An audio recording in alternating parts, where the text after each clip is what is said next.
Kapag sinabing Rosie ay papasok agad sa isipan natin ang made in China. Yung klase ng motor na mahinang klase, sirain, baduy ang forma, malutong ang mga body pairings.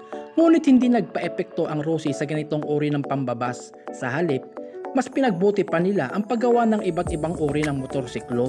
Nariyan ang mga scooter type motorcycle at underbone motorcycle nila, kung saan sumikat ang kanilang RFI 175cc. At ngayon nga mga paps ay pag-uusapan natin ang kanilang underbone motorcycle na may pagka-aggressive ang design at balak pang ang tapatan ang Rider 150 sa pagiging hari.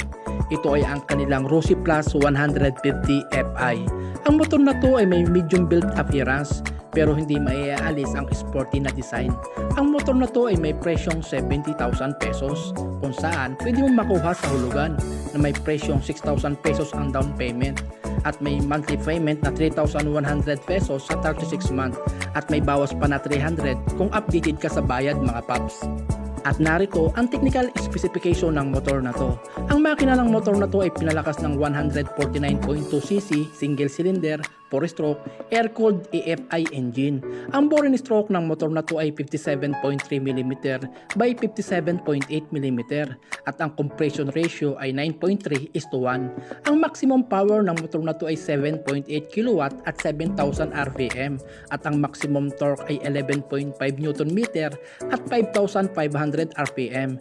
Ang starting system ng motor na to ay electric at kick starter at ang transmission ay 5 gears. Ang laki ng motor na to ay 1,995mm ang haba at 690mm ang lapad at 1,105mm ang taas.